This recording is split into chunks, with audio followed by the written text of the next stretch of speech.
ওয়াকফ কি, ওয়াকফ কেন, এটি একটি গুরুত্বপূর্ণ জানা দরকার আছে না?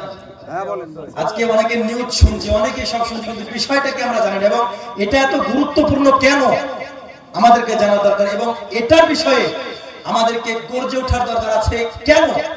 আজকে শুনুন ওয়াকফ কি এবং এটা তো গুরুত্বপূর্ণ কেন। ওয়াকফ এটি হচ্ছে, ওয়াকফ মানে আল্লাহর নামে কোনো কিছু দান করে দেওয়া যা শুধুমাত্র দ্বীনের খাতিরেই ব্যয় হবে। কথা বুঝতে পারলেন? আমাদের পূর্বপুরুষ যারা ছিল তারা ইসলামের নামে, ধর্মের নামে মসজিদ, জমি জায়গা, দরগা এবং যতগুলো জায়গা ছিল যেগুলো ওয়াকফ করে দিয়েছেন। ওয়াকফ মানে হচ্ছে আত্মসমর্পণ করে সেগুলোকে দান করে দেওয়া। কথা বুঝতে পারলেন? দান করে দেওয়া, যেটা শুধু কিসে ব্যবহার হবে? দ্বীনি কাজে ব্যবহার হবে।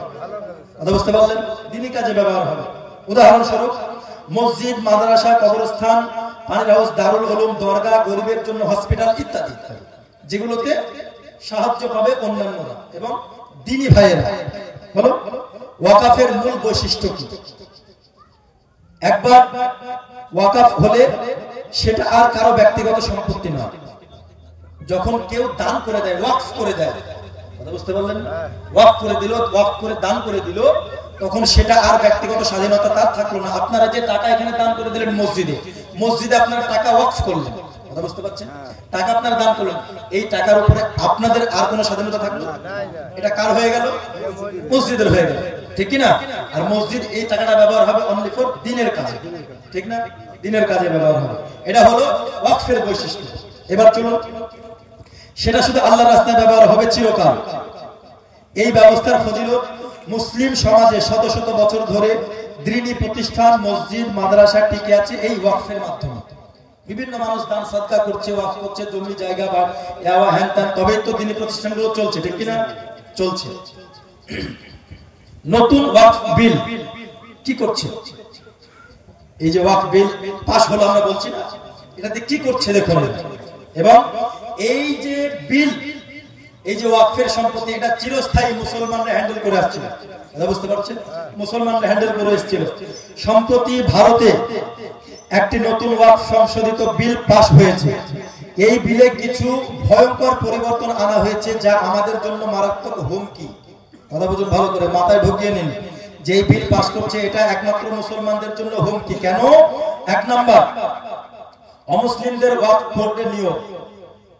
মুসলমানদের মুসলিম যে বোর্ড আছে, ওয়াকফ বোর্ড, এই বোর্ডে অনলি ফর মুসলমানরাই কিন্তু নিয়োগ ছিল, কথা বুঝছেন?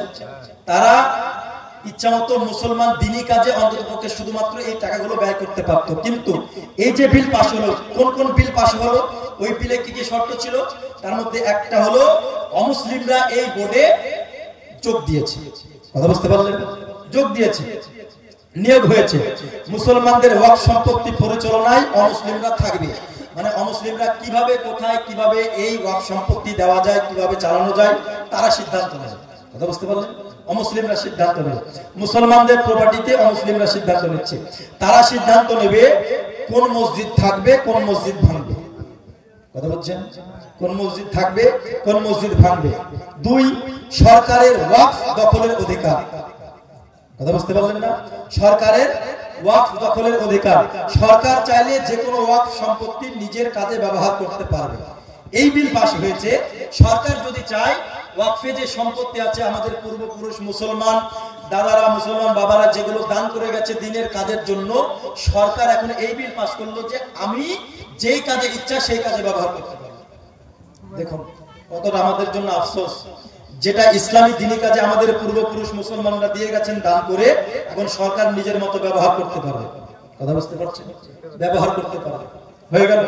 তিন নাম্বার, মাদ্রাসা বা কবরস্থানের জায়গায় অফিস বা মার্কেট অন্য কিছু তৈরি করে ফেলতে পারবে। মাদ্রাসা বা কবরস্থান বা দরগা, অন্যান্য যেসব জায়গাগুলো ওয়াকফের সম্পত্তি আছে, আছে না? আছে। ওই জায়গায় সরকার যদি চায় যে আমি অফিস বানাবো, বানাতে পারবে। হলো মুসলমানদের অধিকার কমে যাবে এবং ওয়াকফ বোর্ড সরকারের নিয়ন্ত্রণে চলে যাবে। মানে সরকার যেভাবে চাচ্ছে সেভাবে চালাবে। ওয়াকফ আয়ের হিসাব গোপন, মানে কত টাকা আয়, এই আয়ের হিসাব গোপন থাকবে, মুসলমানরা জানতেও পারবে না তাদের দানকৃত সম্পত্তি থেকে আয় কোথায় যাচ্ছে। মানে যে টাকাগুলো আসছে বিভিন্ন জায়গায়, যে ওয়াকফের সম্পত্তি আছে, ওয়াকফ বোর্ডের যে সম্পত্তি আছে, সরকার খরচ করবে কিন্তু মুসলমান জানতে পারবে না যে কোথায় কিভাবে খরচ করছে। কথা বুঝতে পারছেন? কোথায় কিভাবে খরচ করছে। এর ভয়াবহ পরিণতি কি হতে পারে? মসজিদ মাদ্রাসা ধ্বংস হয়ে যাবে, হাফেজ আলেম তৈরি বন্ধ হয়ে যাবে, গরিবদের সাহায্য থেমে যাবে, মুসলমানদের দানকৃত সম্পদ অন্যদের হাতে চলে যাবে, ধীরে ধীরে ইসলামিক চিহ্ন মুছে ফেলবার পথ তৈরি হবে। মুসলিম ভাইরা, এটা কেবল একটি আইন না, এটা ঈমান বাঁচানোর লড়াই। ঠিক বললাম না ভুল বললাম? ঈমান বাঁচানোর বিরাট একটি লড়াই। কেন? কারণ যেই সব সম্পত্তি মুসলমানের ইসলামের পথে ব্যয় হওয়ার কথা ছিল, সেটা সব সরকার এমন ভাবে তার নিয়ন্ত্রণে নিয়ে চলে আসছে, যেই টাকা ওদের নিজস্ব ইচ্ছা মতো নিজের কাজে ব্যবহার করতে পারবে, নিজস্ব জায়গা যে কোনো জায়গা ব্যবহার করতে পারবে, অফিস তৈরি করতে পারবে। এর ক্ষেত্রে ফলে কি হবে জানেন? মাদ্রাসা, মসজিদ, অনেক মসজিদ ওয়াকফ সম্পত্তিতে আছে না নাই? অনেক মাদ্রাসা ওয়াকফ সম্পত্তিতে আছে না নাই? আস্তে আস্তে সরকার চাইলে ধ্বংস করে নিতে পারবে। কেন? কারণ অমুসলিমরা এর অধিকারে চলে এসেছে, নিয়ন্ত্রণে চলে এসেছে, নিয়োগ হয়ে গেছে। অমুসলিমরা চাইবে মাদ্রাসা থাকুক, কথা বলুন না, অমুসলিমরা চাইবে মসজিদ থাকুক, চাইবে না। কিন্তু আজকে আমাদের আফসোস, আজ মুসলমানদের বিভিন্ন ছন্ন ছড়া হয়ে থাকার জন্য আজকে আমাদের এই পরিস্থিতি। ঠিক কিনা? আজকে আমাদের এই পরিস্থিতি। তাই মুসলমান, এখনো সময় আছে। যতক্ষণ মুসলমান ইত্তেহাদ, একত্রিত, এক হয়েছিল, ততদিন মুসলমানকে কেউ নড়াতে পারেনি। আজ মুসলমান বিভিন্ন জায়গায় ছন্ন ছড়া হয়ে থাকার কারণে আজকে মুসলমানের বিভিন্ন অবস্থা, যার যার অবস্থা, যার যার অবস্থা। তাই মুসলমান, এখনো সময় আছে, জেগে উঠুন, এখনো সময় আছে। ওয়াকফ বিলের বাতিল করার জন্য যেখানে যখন মিটিং ডাকা হবে, যেখানে যখন র্যালি ডাকা হবে, একজন মুসলমান নাগরিক হিসাবে আপনার অংশগ্রহণ করাটা আপনার ঈমানি দায়িত্ব। ঠিক বললাম না ভুল বললাম? আপনার ঈমানি দায়িত্ব। নচেত আজ ইসলামিক এইসব শিক্ষা প্রতিষ্ঠানগুলো বন্ধ হয়ে যাবে, ভেঙে যাবে, মাদ্রাসা বন্ধ হয়ে যাবে। আজকে কত সুন্দর ভাবে আপনাদের সামনে বক্তব্য রাখা হচ্ছে, ইসলামিক মোটিভেশন কত সুন্দর হচ্ছে, এগুলো থাকবে না, সরকার আর পারমিশন দেবে না। কালকের নিউজ দেখলাম, একটি মসজিদকে ভাঙচুর করে ফেলেছে ইউপিতে। কথা বুঝতে পারলেন না? ওয়াকফ সম্পত্তিতে একটি মসজিদ ছিল, ভাঙচুর করে ফেলেছে। মানে ওয়াকফ বিল পাস হওয়া সবেমাত্র একটা দিন হয়েছে, আর ইউপির একটি মসজিদ চলে গেল। ইউপি তো আগে থেকেই আপনার অন্য মতের হাতে আছে, কথা বুঝতে পারছেন না? বেধর্মীদের ক্ষমতাটা ওখানে বেশি আছে। তো সবেমাত্র বিল পাস হওয়া সারা, ভেঙে দেওয়া সারা। মুসলমান বাবাজি ভাইরা, আপনাদেরকে এখনো বলছি, ওয়াকফ বিল, ওয়াকফ আমাদের পূর্বপুরুষ যারা জমি জায়গা ছিল, যারা ইসলামের কাজের জন্য ব্যয় করেছে, সেই সব সম্পত্তিকে আজকাল অমুসলিমরা দখল করে নিতে চাচ্ছে, আজকে অমুসলিমরা ধ্বংস করে দিতে চাচ্ছে। এই অধিকার আমরা দেব? এজন্য বলুন, দেব?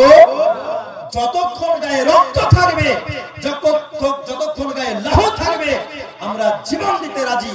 তবু আমরা মুসলমান, যেসব শিক্ষা প্রতিষ্ঠান মুসলমানের প্রপার্টি, মুসলমানের যেসব অধিকার আমরা কখনোই নষ্ট হতে দেব না। তার পরিপ্রেক্ষিতে একটি মাত্র পথ, সেটা হচ্ছে আমাদের সমস্ত মুসলমানকে এক হতে হবে। ঠিক কিনা? এই ক্ষেত্রে কে ওয়াহাবি, কে ফরাজি, কে তাবলিগি, কে সুন্নি, কে দেওবন্দি, কে আহলে হাদিস, এগুলো দেখার নাই।